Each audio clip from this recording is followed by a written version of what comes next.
Hello everyone, welcome to Maktab. This is our physics video series on motion and this is lecture number 6. In this lecture we will learn how to draw a distance time graph.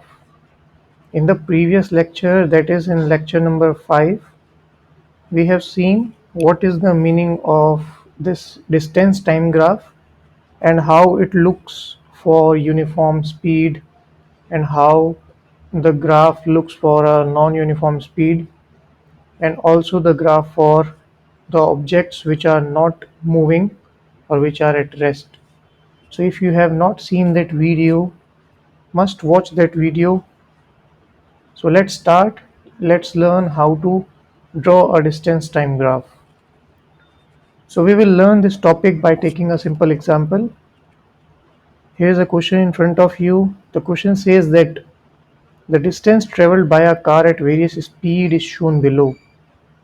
So here distance in kilometers is written and time in minutes it is also written. So here 0 kilometers, in 0 minute it takes 0 kilometers, after 1 minute it takes 1 kilometer, after 2 minutes the car has completed 2 kilometers, similarly after 3 minutes it has completed 3 kilometers and 4 kilometers, and for 5 minutes it has completed 5 kilometers. Now what we have to do is draw a graph of distance against time. So we have to draw a distance time graph for this data. So how we will do this? And next is, what conclusion do you get about the motion of the car from the graph? So alright, first of all we will make this graph. We will plot all this data in a graph. So here's the solution. The first step is you have to draw a horizontal line. This is a horizontal line and this is known as x-axis of graph. So first of all you have to draw a horizontal line which is x-axis. Similarly, from a point which is known as the origin, it is origin and we will mark it as O. You have to draw a vertical line also and this will be your y-axis. So horizontal line is the x-axis and vertical line is the y-axis. Now in the data in the question given, we have two things. The first one is time and the second one is distance. Let me change the color of my pen. It will be, let's take blue color. Okay. So always take time on the x-axis. Always take time on the x-axis and distance on y-axis. So here time is given in minutes, so we will write minutes also, and distance is given in kilometers. All right. Now next thing is we have to decide the scale. So the scale will be decided according to your data. Here the data is given that 0 minute, 1 minute, 2 minute. So there is a gap of 1 minute after every reading. So on x-axis we will take this 1 centimeter. All these things you have to do in a graph paper. All right. So on x-axis after every 1 centimeter uh, we will mark the reading as, this one is your 1 minute, this will be your 0 minute, sorry 2 minute, this will be 3 minute, this will be 4 minute, 5 minutes, 6 minutes and so on. So the scale is on x-axis 1 centimeter is equal to 1 minute. So we can write scale here also. Scale x-axis x-axis 1 centimeter is equal to 1 minute. Alright, similarly we have to decide the scale for y-axis also. So again we have to look at our data. The data is given that it is 0, 1, 2, 3, 4, 5. So similarly we can use 1 centimeter as 1 kilometer, 2 centimeter as 2 kilometers, similarly 3, 4, 5, 6.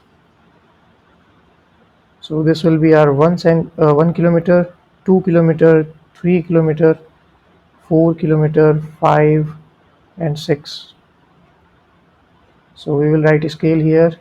On y-axis, 1 centimeter is equal to 1 kilometer. So okay, we have written time on the x-axis and we have written distance on the y-axis.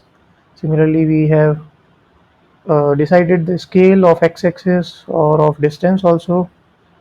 Now let me change the color of the pen, then we will start plotting this. So alright, so first point, now we are plotting first point. It is, see here, it is for 0 kilometers, the time was 0, so time was 0 and the kilometers is also 0, so this point is this point. Similarly, after 1 minute it has completed 1 kilometers, so 1 minute is here, so we will draw a dotted line from 1 minute. Similarly, from 1 kilometer, and this point is the required point. Now second is for 2 minutes, it is 2 kilometers, so here it is 2 kilometers. We will draw a perpendicular line till 2 minutes, right? So here it is the point. Similarly, for 3 it will be some here. So you have to do all these things with the help of your scale and on a graph paper. This should be very neat and clean. You don't have to do is roughly. Here we are doing it roughly, but you have to use a scale for this. And for 5 kilometers it is here 5 minutes. So we have plotted all the points 1, 2, 3, 4, 5, 6, and we have reading 1, 2, 3, 4, 5, 6 readings, right? So now we will roughly join all these points, and you will see that you get a straight line, right? So this is how we can plot a graph when the data is given. So the first part is over. We have drawn the graph of distance and time for this data. Now the second question is also there, and this is saying what do you know about the motion of the car from the graph? So if you remember the previous lecture, when we get a straight line, like this, what type of motion is it? This is a straight line graph. You can write in the chat box what type of motion is it when we get a straight line on distance time graph. Yes, exactly, you all are right. This is a uniform motion.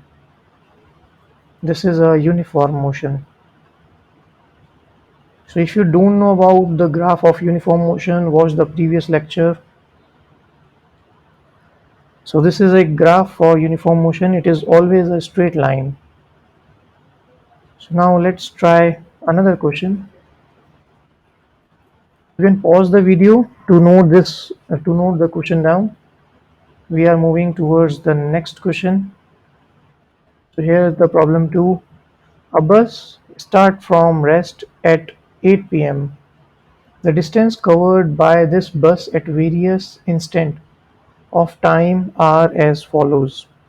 So again, the data is given, here the time is given, it is 8 a.m. in the morning, and the distance covered is 0 after 30 minutes. That means at 8:30 it is 20 kilometers. After another 30 minutes, that is at 9 a.m. sorry, it is 40 kilometers. At 9:30 it is 60, and at 10 it is 80. So what we have to do is draw graph of distance time, all right, for bus. Okay, and next is what distance was covered by bus at 9:45 a.m. All right, so we have to solve this question. First of all, we have to draw the graph. Now we will follow the same steps. First of all, we will make a horizontal line, that is the x-axis, and we will make a vertical line, that is y-axis. So I have already made this for you. So this one is x-axis, the horizontal line, and the vertical line is y-axis.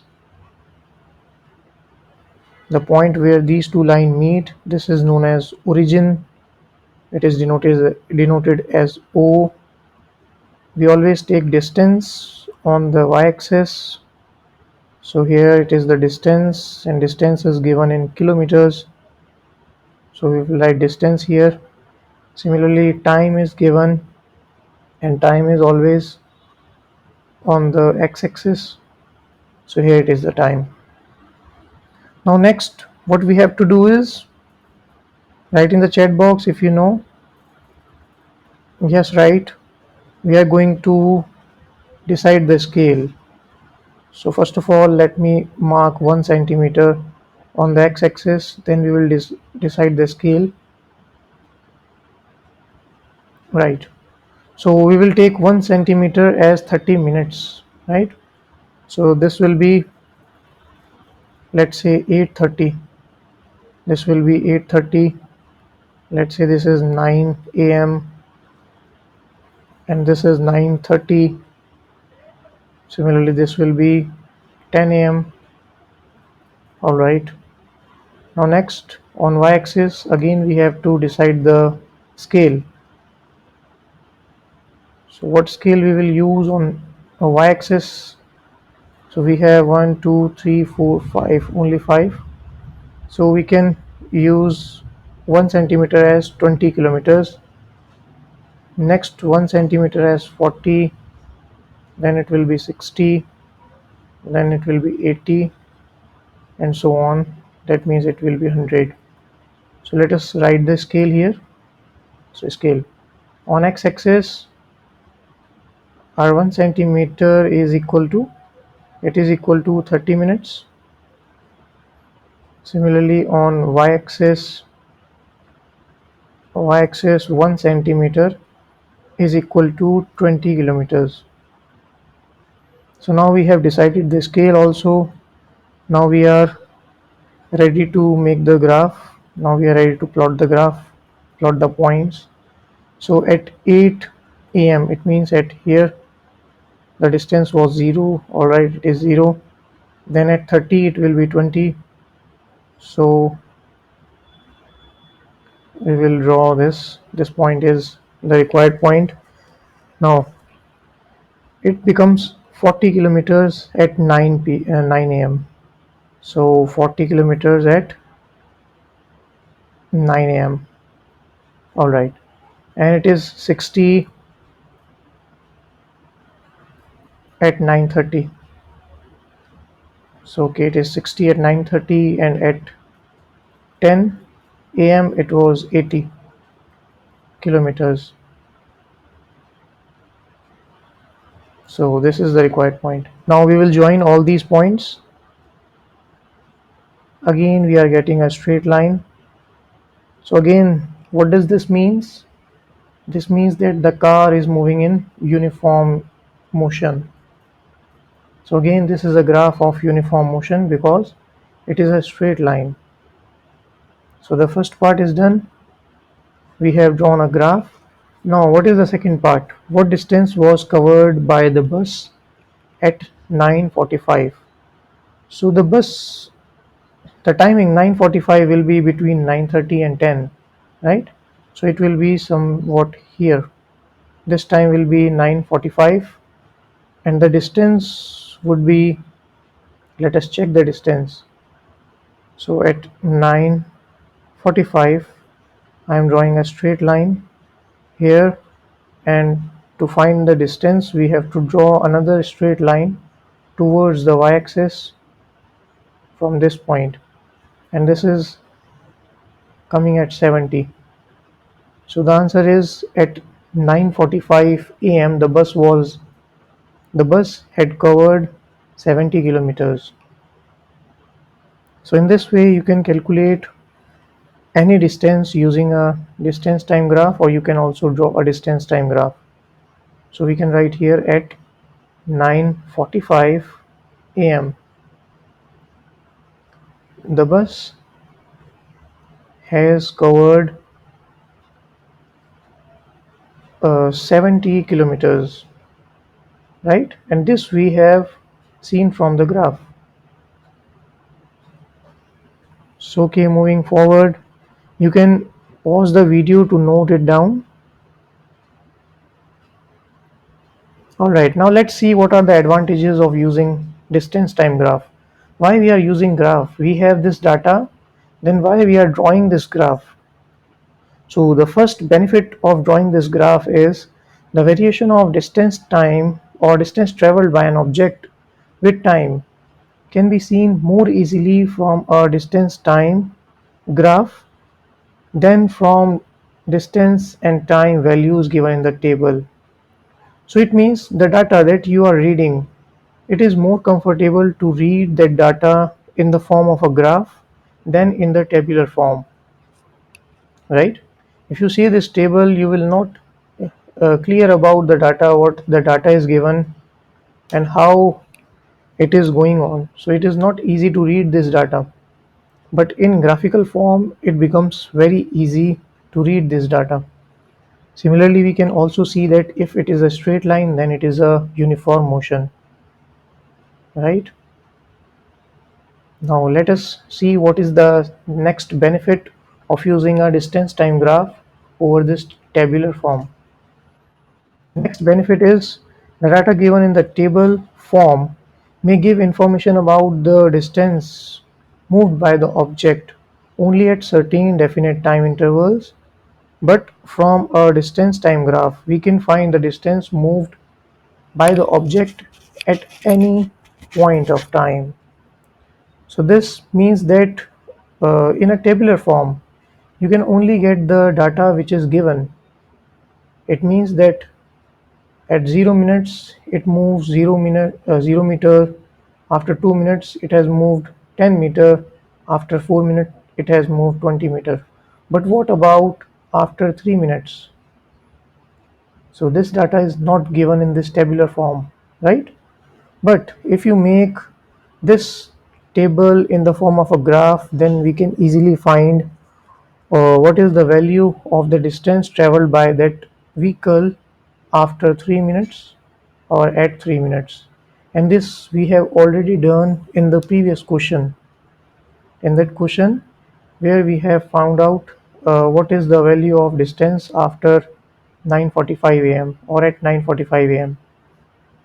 So it means using graph we can find the value of distance at any instant of the time, or we can find time at any instant. But in the tabular form, only the given data, we can only know about the given data. All right, now let's move on towards the next advantage of using this graph. The next advantage of using the graph is the speed of an object can be obtained from the distance time graph easily. So by using a distance time graph, we can easily calculate the speed, but this is not possible using this tabular form. We can find the speed using tabular form, but it is not easily found out as compared to this graph. If you have given graph, what you can do is you can find the distance of that point. Suppose that this point is A, we can find the distance at A. The distance at A is coming to be 30 meters. Similarly, we can find the time, and the time is 15 minutes, or it is in seconds. Similarly, we can use the formula of speed and we can find the speed easily, right, at any instant. So the formula is distance upon time. So putting the value, we can find the speed easily using this graph. Now let us see some other type of graphs that we all also have. The first one is a bar graph. What is a bar graph? It is a type of graph which is given in this figure. You can see here are some lines, right? Some heights, different heights. So these bars, these shows the data. So here's the data. On the x-axis it is showing months of the year, and on the y-axis it is showing number of buses manufactured. So these lines represent how many buses are manufactured in January, similarly how many buses are manufactured in February, and for March also, and similarly for other time of the year. So this is known as a bar graph. Similarly, there is another graph which is known as pie chart. You must have seen this pie chart. This is a pie chart for composition of air. So this green portion is for the oxygen. This is the percentage of oxygen in atmosphere. This blue portion represents the percentage of nitrogen, and this yellow portion, it represents the percentage of other gases. So basically pie chart. So pie chart is a kind of graph or a diagram which shows the percentage composition of something. So it shows the percentage composition of something in the form of slice of a circle. So here you can see it is the composition of air. There are different gases present in the air, and all the gases are, the percentage of all the gases are shown using this pie chart. So alright, this is all for today. In the next lecture we will learn about time, and we will learn about simple pendulum. There are some basic and some very important concepts about simple pendulum that you should know. So thank you for today. If you like the video, please share it with your friends and subscribe our channel. Thank you for watching.